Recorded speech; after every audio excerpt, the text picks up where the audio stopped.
Alates tänasest hommikust on blokaad ametlikult alanud.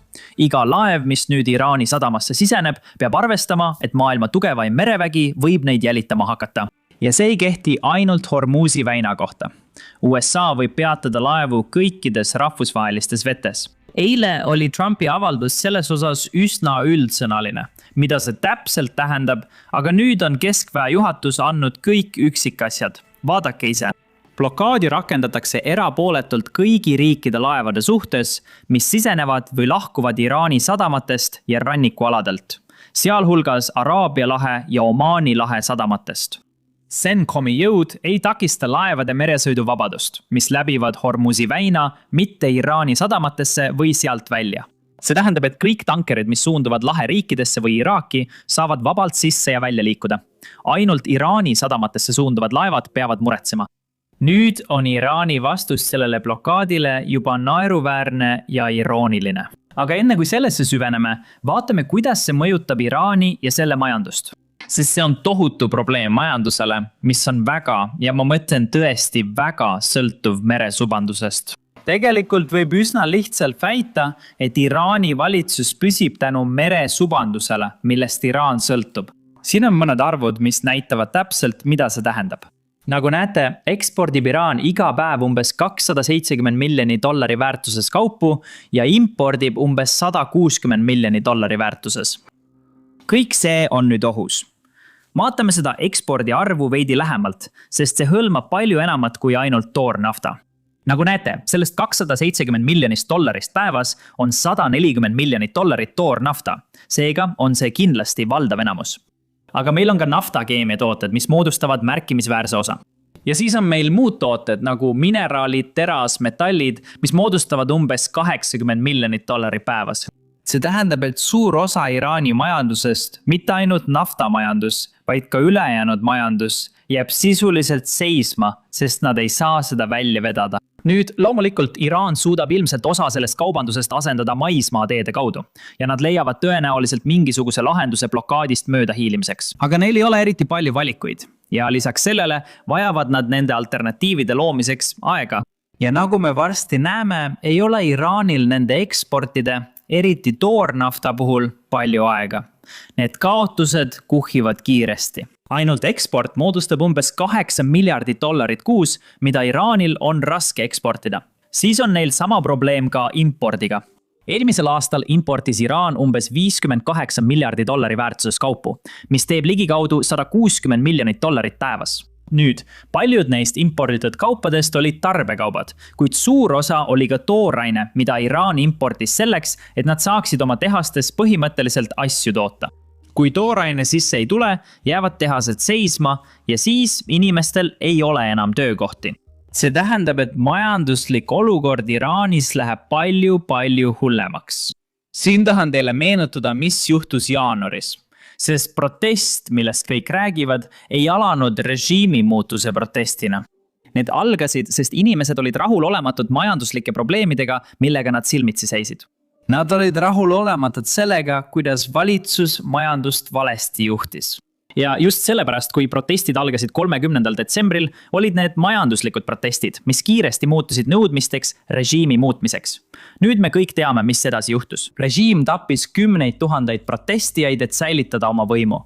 Kuid need majandusprobleemid, mille vastu inimesed protestisid, ei kadunud tegelikult kunagi ära.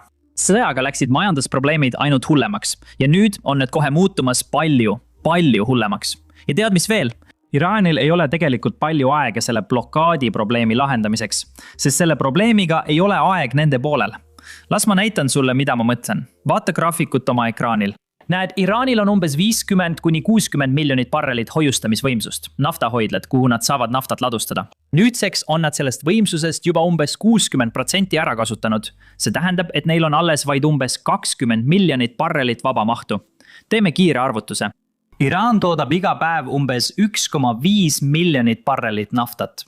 See tähendab, et neil kulub praeguse vaba mahu täitmiseks umbes 2 nädalat. Sel hetkel on Iraani naftafirmad sunnitud naftakaevud sulgema. Ja naftakaevude sulgemine põhjustab püsivaid kahjustusi, millest on raske taastuda. See tähendab, et kui Iraan seda probleemi kohe või kiiresti ei lahenda, tekitavad nad endale ise kahju, mis läheb neile tulevikus väga palju maksma, väga pikaks ajaks. Võib-olla isegi jäädavalt. Kui see naftakaevus sulged, kaotad sa põhimõtteliselt 5–10% selle tootmisvõimsusest, nii et sa põletad sisuliselt raha. Ja Iraani režiimi jaoks, kellel on hädasti raha vaja, ei saa nad endale lubada selle põletamist. Just sellepärast hakkavadki Iraani ametnikud paanikasse sattuma. Ja seda näeme me nende avalikest väljaütlemistest. Aga enne kui nende väljaütlemisteni jõuame, väike meeldetuletus kõigile. Vajutage allpool like'i ja tellimise nuppu. See aitab meil algoritmis tõesti paremini nähtav olla, eriti viimasel ajal. Oleme saanud palju kaebusi, et inimesed ei näe meie videoid oma avalehel. Kui olete tellinud, on teil põhimõtteliselt suurem võimalus kõiki meie uuendusi näha. Nüüd liigume Iraani vastuse juurde. Sõjaväe pressiesindaja ütleb nüüd, et need USA piirangud laevadele on põhimõtteliselt ebaseaduslikud. See tuleb samalt režiimilt, kes alustas rünnakuid laheriikide vastu, kellel pole selle sõjaga mingit pistmist. Nad hakkasid ründama ka tsiviillaevu sellistest riikidest nagu Tai. Tai asub Iraani suhtes sisuliselt teisel pool maailma. Ja sellest hoolimata ründas Iraani revolutsiooniline kaardivägi tsiviillaeva, sest nad tahtsid maailma šantažeerida. Nii et ma arvan, et see sõjaväe pressiesindaja peaks enne peeglisse vaatama, kui hakkab otsustama, mis on seaduslik ja mis mitte. Tundub, et Iraanile ei meeldi, kui nad saavad maitsta oma enda rohtu. Mõned Iraani ametnikud ütlevad samuti, et mereblokaad oleks sõjategevus. Nii et Iraani loogika järgi pole see sõjategevus, kui iraanlased ründavad teisi laevu. Aga kui teised riigid hakkavad sama tegema, siis on see juba sõjategevus. Aga näete, siin tulebki naljakas osa mängu. Iraanlased teavad, et see, mida nad ütlevad, on sisuliselt silmakirjalikkus, aga neil pole muud valikut. Aeg ei ole nende poolel.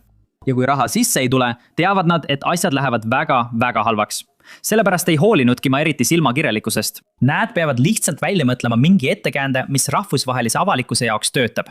Ja nad peavad selle kiiresti välja mõtlema. Sest see blokaad ei ole hea uudis Iraani majandusele, mis juba niigi vaevleb.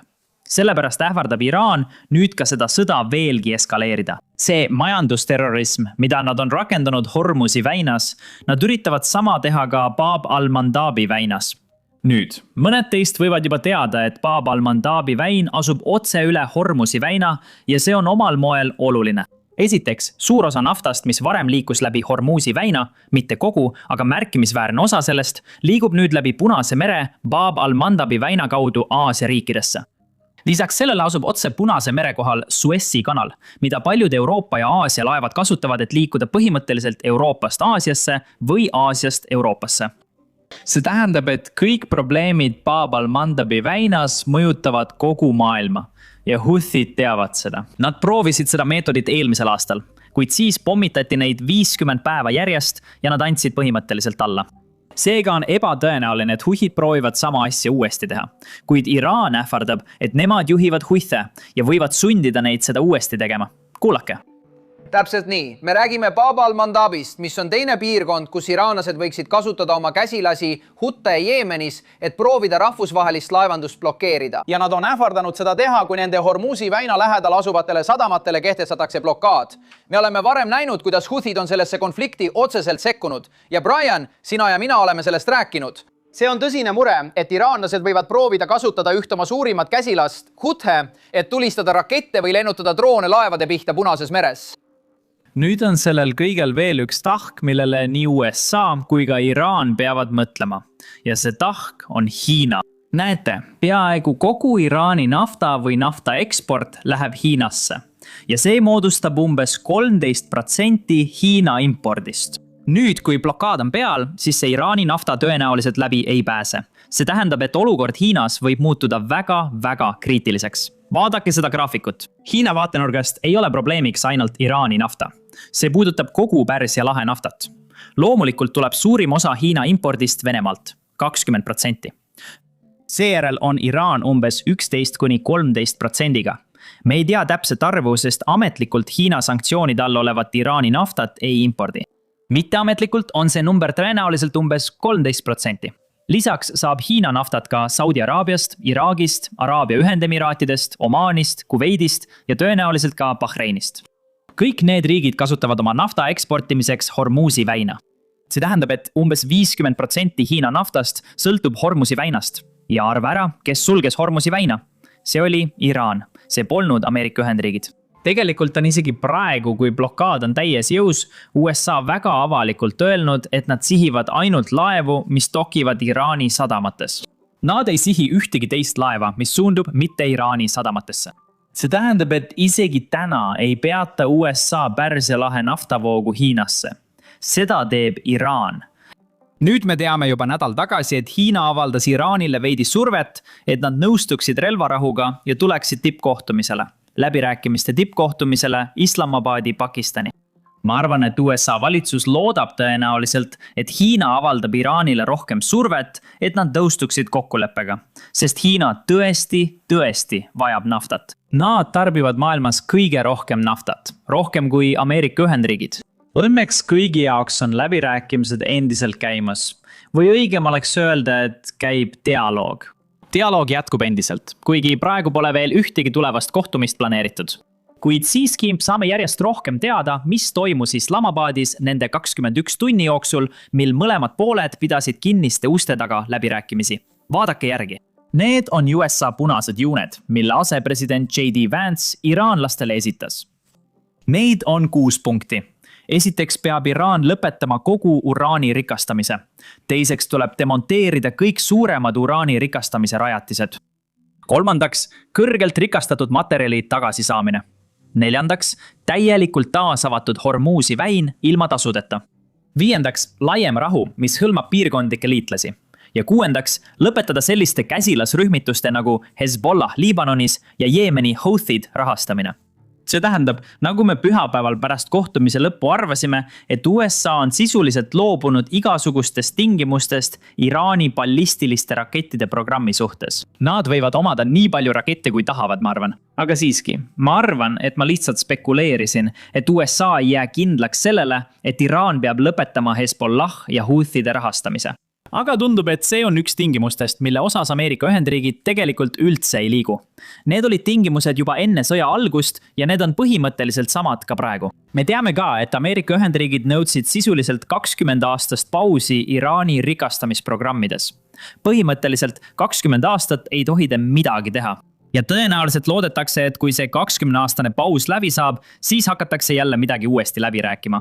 Nüüd, hoolimata sellest, mida Iraani ametnikud avalikult ütlevad, olid iraanlased tegelikult valmis tuumaküsimust arutama, kuid siiski olid mõlema poole vahelised erinevused endiselt väga suured. Nüüd oli iraanlastel veel üks probleem. Inimene, kes sai teha lõpliku otsuse või sõlmida lõpliku kokkuleppe, polnud tegelikult ruumis kohal. Vaadake seda raportit.